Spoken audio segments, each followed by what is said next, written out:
Hello, I'm Dr. John McLean, and welcome to my YouTube channel. And this will be session 11 on the providence of God. And I would say that this is one of the most difficult, maybe, one that certainly requires trust in all the attributes of God, and that at times can be very humanly unsatisfying and humanly hard to simply accept, because as humans, when we think someone is wrong or something is wrong or we've been wrong, we have a hard time accepting that that may not be true, or that the other person has not been fair or equitable, or as we've got this craziness now of equity. God's not fair. God's not equitable. God's not the same in his relationship to everybody. And God is God, and God gets to choose what he wants to do, and actually what he wants to do with us. And so this is certainly illustrated, I think, most in the book of Job, and very unsatisfying answers at times when we are going through suffering. And it takes a lot of time and reflection and study to come out the other end and to believe that God loves you and that he's glorifying himself through you, and that this was the best experience for you. I spent over 900 days tormented by the ideology of suicidality, and 900 days incapacitated. Now, I still went out and did things. I swam, I played golf, I hiked, I tried to do things with my family and friends. I sought to study and read and pray and listen to Christian music, but I felt like I wanted to die each and every hour, and for 900 days. And then the prayers of probably 100 saints at least were answered, and I came out of that. But I still have to be careful and to watch that I rest, that I sleep, that I don't overexert myself physically, spiritually, or even emotionally. So this is a tough attribute to absorb as a human being, but the Bible teaches it, and therefore we need to trust it and believe it. Do I think it's fair? No. Do I think it's equitable? No. Do I think there's equity in there? No. But I've got to trust God, and that trust has turned into a thanksgiving, and I think more Christ-likeness, and greater appreciation for the balances of life. So let's look at the scriptures. Then we're going to look at the questions, and we'll continue our study of the sovereignty of God in his providence. And the topic right now is sovereignty. I'm going to define sovereignty as God accomplishes his will. You could put in his purpose or purposes, but it's one purpose, it's one will. God accomplishes his will. I could also say God accomplishes his will or I'm going to just insert here as we talk about it, because that's ultimately what it's about. God accomplishes his will, his glory, with absolute controlled authority. That is sovereignty. Not that God is the cause of all things, but he is the controlled authority of all things. In Job 42:2, and if you haven't read Job, it is hard to absorb, but you can't appreciate the biblical Job, who was a real person, pre-patriarchal or patriarchal, unless you also appreciate the other literature, ancient Near Eastern literature or worldviews of that time.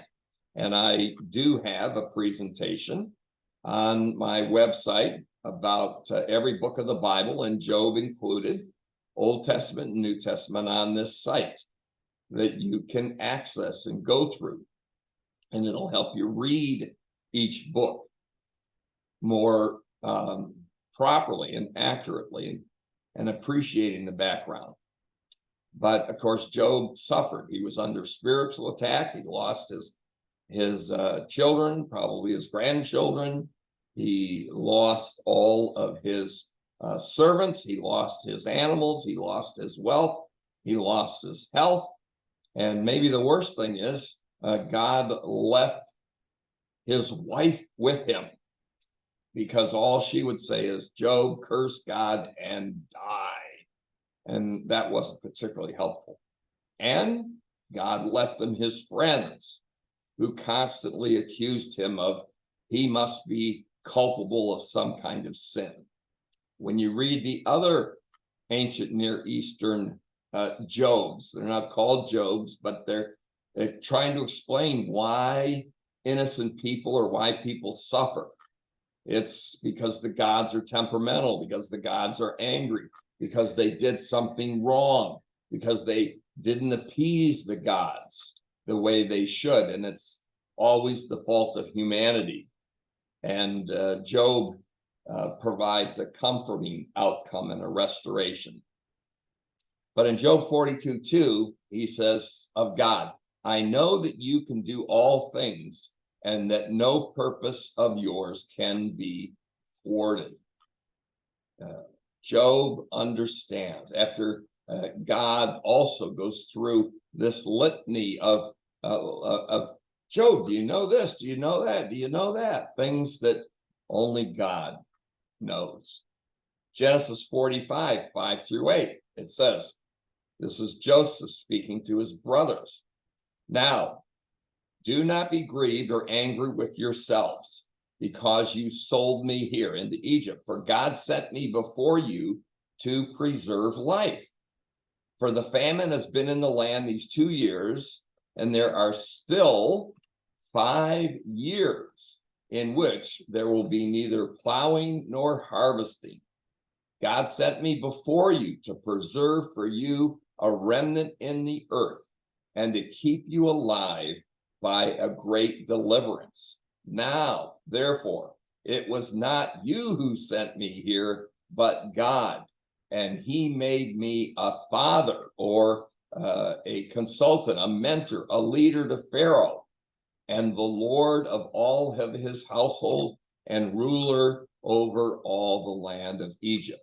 And when you have read the whole story, you know how Joseph was a snot-nosed little brother, the favorite of the father at the time before Benjamin, that his brothers counseled to kill him. Then they threw him in a cistern, and then they sold him to slave traders, and he ends up in Egypt, and he's accused of wrong things that he didn't do, and then he's thrown into prison, then he gets out of prison, and then people forsake him, and on and on and on. And as Joseph looks at his life, he says, God sent me before you to preserve life, to preserve you, to preserve our family, to preserve a remnant. All these terrible, terrible things have been a part of God's plan. And of course, we see that in this, a great illustration of the providence of God. Now, here again, I get into the question. Certainly, God was providential in the life of Joseph. And when the family, Joseph's family, comes down, Jacob and the sons come down to Egypt. You remember the Egyptians wanted nothing to do with them because they were shepherds and they had beards and they were smelly or whatever, and they just kept them separate, and they didn't intermingle or intermarry with them. And what we see here is that God providentially creates this incubator, if I could use that term, in order to preserve the family line, the DNA, the genetics of Jacob, because of the patriarchal promises from Abraham to Isaac to Jacob, and then on to the 12 tribes. And so Joseph, though, is looking back. And if you read through the story, you know that Joseph was very angry and wanted to take vengeance on his brothers in the early part of his discovery of them, before they discovered him. Now, again, in Genesis 50, verses 16 through 21, so they sent a message to Joseph, saying, your father charged before he died, saying, thus you shall say to Joseph, and of course, this is a complete lie. Please forgive, I beg you, the transgression of your brothers and their sin, for they did you wrong. And now please forgive the transgression of the servants of the God of your father. And Joseph wept when they spoke to him. Then his brothers also came and fell down before him and said, behold, we are your servants. But Joseph said to them, do not be afraid. For what? I am in God's place. In other words, what I'm doing right now is God's purpose, God's will, God's plan. I'm here because God has put me here. As for you, you meant evil against me, but God meant it for good, in order to bring about this present result, to preserve many people alive. So therefore, do not be afraid. I will provide for you and your little ones. So he comforted them and spoke kindly or lovingly to them. Now, here is the difficulty on the application.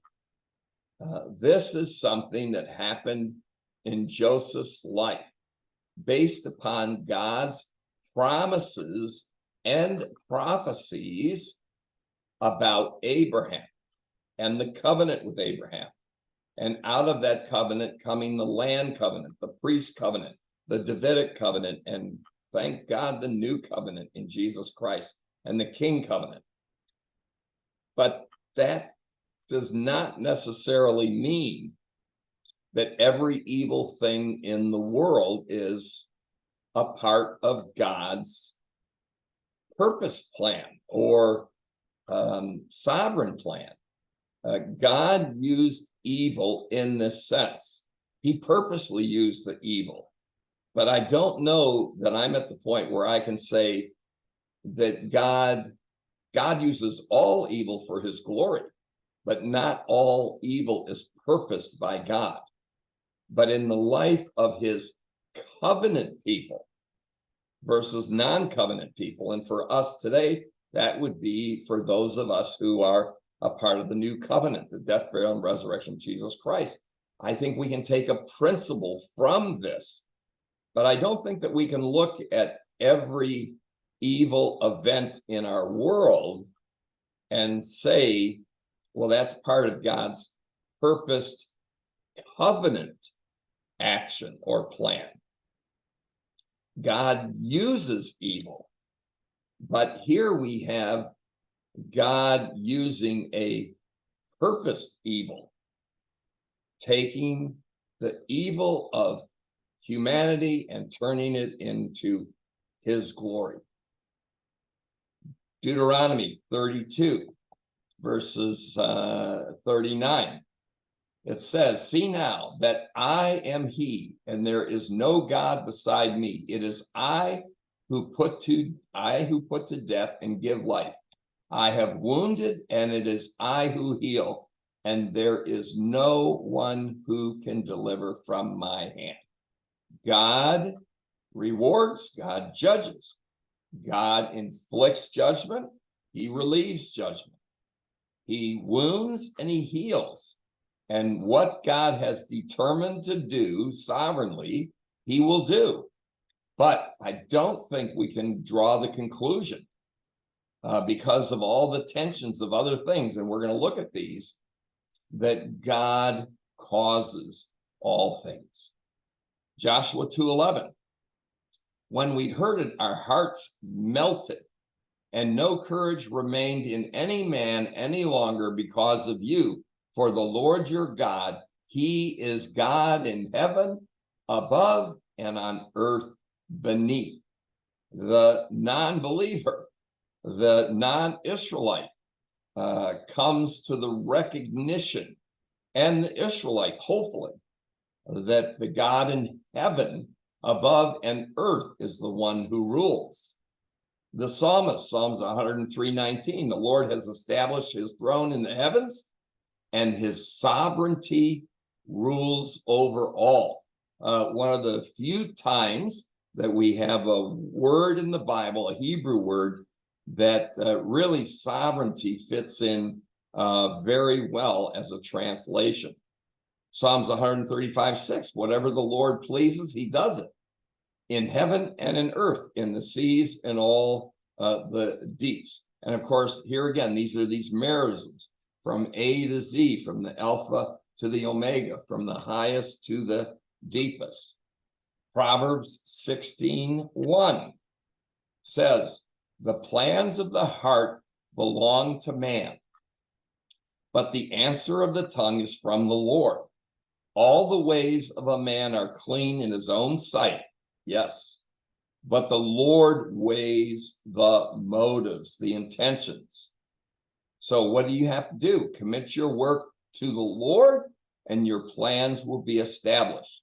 The Lord has made everything for its own purpose, even the wicked for the day of evil, the day of trouble, or even a concept of the day of judgment. And so this is not to say that I don't think that God is in control of every part of humanity. But what he is saying is that humanity needs to commit their works to the Lord. They need to commit their will to the will of God. They need to have not just the right actions, but the right attitude. And of course, Proverbs is speaking to, first and foremost, the covenant people of Israel. In Proverbs chapter 16, verse 33, the lot is cast in the lap, but its every decision is from the Lord. Now, is this encouraging us to make decisions today based upon the casting of dice or the casting of lots? And I would say no. This is part of the old covenant. Is there wisdom here? Yes. The main message is what? If you're seeking a decision from the Lord, then the casting of the lot within the context of that time, that culture, is to be answered through the casting of the lot, and the decision will come from the Lord. And we see this practiced by the disciples, the 11 remaining one in the book of Acts, when they have to, they decide that they want to replace Judas so that they have the 12. And I don't think they jumped the gun and that Paul was to be that next one. They talked about it, they prayed about it, they fellowshipped over it, they consulted the word of God, and then they followed something that was acceptable in their day. Now, we find ourselves saying, all right, I'm going to cast the lot. But if the lot doesn't come up what we want, then it's okay. Well, it's best 2 out of 3. It's best 3 out of 5. It's best 4 out of 7 until it falls the way we want. But the sovereignty of God is seen in this practice. Proverbs 21, 1 and 2. The king's heart is like channels of water in the hand of the Lord. He turns it wherever he wishes.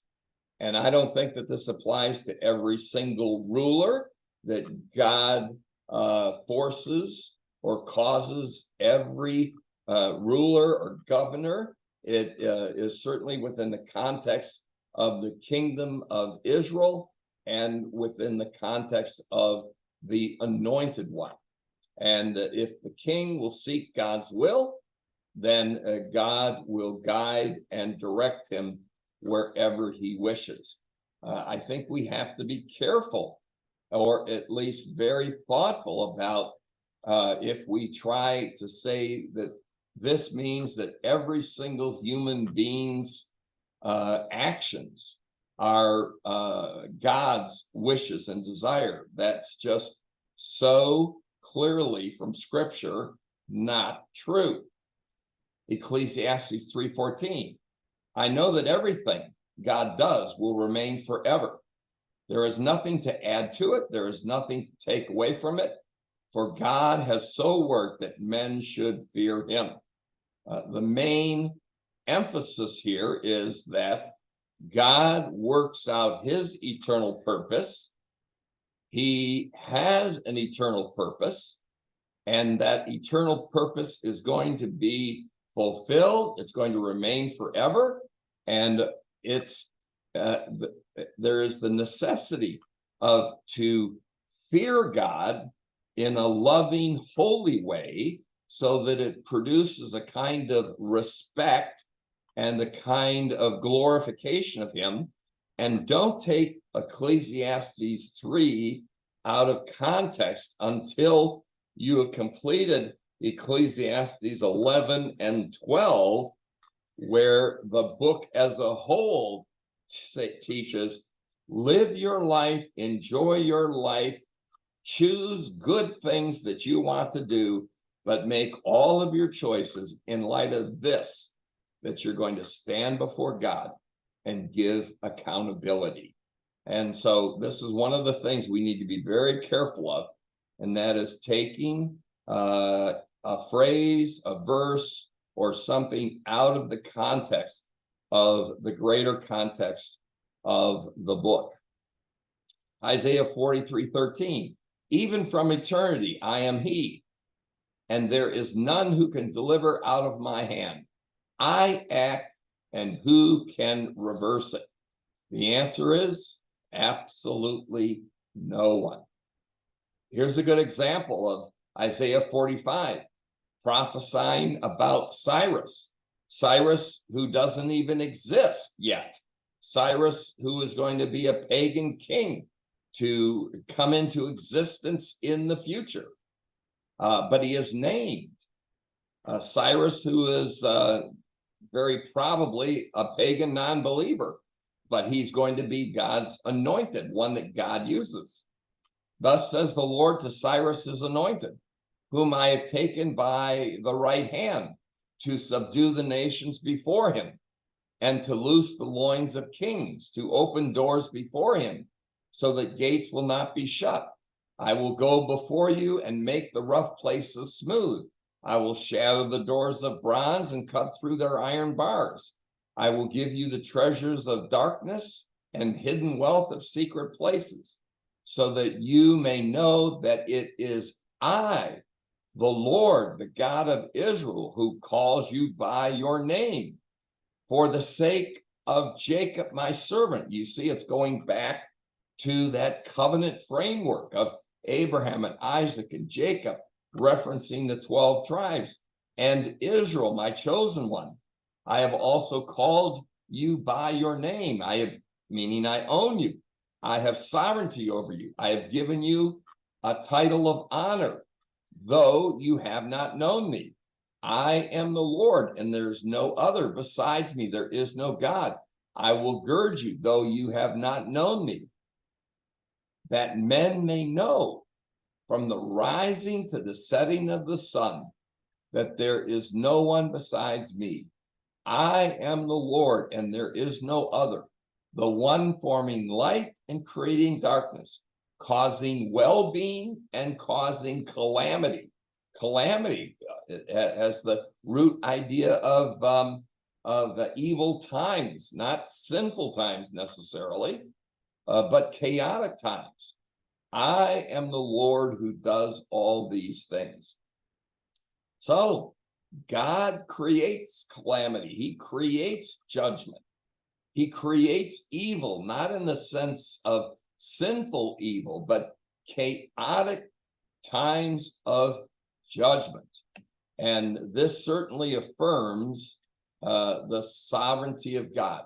And we have so many of these in the prophets. Isaiah, let me get this back up.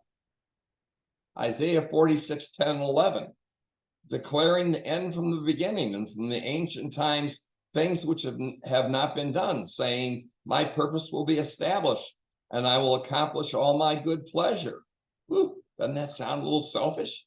Well, no, not in the attributes of God. Whatever is in God's interest is in his plan's best interest, is in our best interest. Calling a bird of prey from the east. This is speaking of the judgment that would come. The man of my purpose from a far country. Truly, I have spoken. Truly, I will bring it to pass. I have planned it. Surely, I will do it. Isaiah 48, 3 through 8. I declare the former things long ago. I know what's going to happen. I'm sovereign and all powerful about what's going to happen. And they went forth from my mouth, and I proclaimed them. Suddenly I acted, and they came to pass. Because I know that you are obstinate, speaking to Israel, Judah in particular, and your neck is an iron sinew, and your forehead bronze. Therefore I declared them to you long ago. Before they took place, I proclaimed them to you, so that you would not say, oh, my idol has done this or done them, and my graven image and my molten image have commanded them. You see, they were using idolatry as an excuse, a motivation, a prophetic word for sinfulness. That's going on today a whole lot in the wealth, health, prosperity, and prophets of our time. You have heard, look at all of this, and will you not declare it? I proclaim to you new things from this time, even hidden things which you have not known. They are created now and not long ago, and before today you have not heard of them, so that you will not say, behold, I knew them. You have not heard, you have not known, even from long ago your ear has not been opened, because I knew that you would deal very treacherously, and you have been called a rebel from birth. God knows us. He knows he's not going to be caught off guard. He's not going to be surprised. But the truth is also this: he is not the cause. Now, the book of Daniel is a phenomenal book, probably the most impressive prophet for prophetic fulfillment and statements about nations, and chapter 9 statements about the Messiah and the sovereignty and time frame of God's long plan from eternity past. And Daniel 4:35, and this is a theme that's repeated throughout Daniel. It says, all the inhabitants of the earth are counted as nothing, but God does according to his will in the host of heaven and among the inhabitants of earth. And no one can ward off his hand or say to him, what have you done? Or what are you doing? Now, I don't like that humanly. I want to be able to say to God, what in your world are you doing? What in my world are you doing? During my 900 plus days of suicidality, there were many times I screamed out to God, I wouldn't treat my son this way. I wouldn't treat my family this way. I wouldn't let my friends suffer like this. I wouldn't inflict this judgment on other people. If I were God, I wouldn't do it this way. God, I'm so angry with you. And what are you doing, God? What are you doing? Now, those are honest human questions, but you have to learn to trust in the total revelation of the attributes of God. And once again, his actions in the cross. But read through the book of Daniel. I've got a commentary on Daniel that I could send if you email me, and one on Revelation.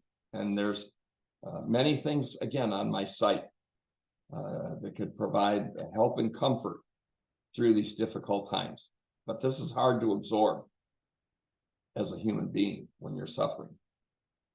We see that in the life of Job. 2 Chronicles 20, verse 6. And he said, O Lord, the God of our fathers, looking at that covenant, are you not God in the heavens? And are you not ruler over all the kingdoms of the nations? Power and might are in your hand, so that no one can stand against you. In all troublesome times throughout history, and even today, we can believe that God is God in heaven, on earth, and that his sovereignty is over the kingdoms and the nations of this world. And God is in control, but he's not the cause of all things. And he will limit things, and he will let things happen. And power and might are in his hand. And no one can stand against or stop God's will. But God will use evil for his glory. Now, I'm going to pause this session and then pick up the next session, which would be number 12, with the New Testament passages that speak of the sovereignty of God.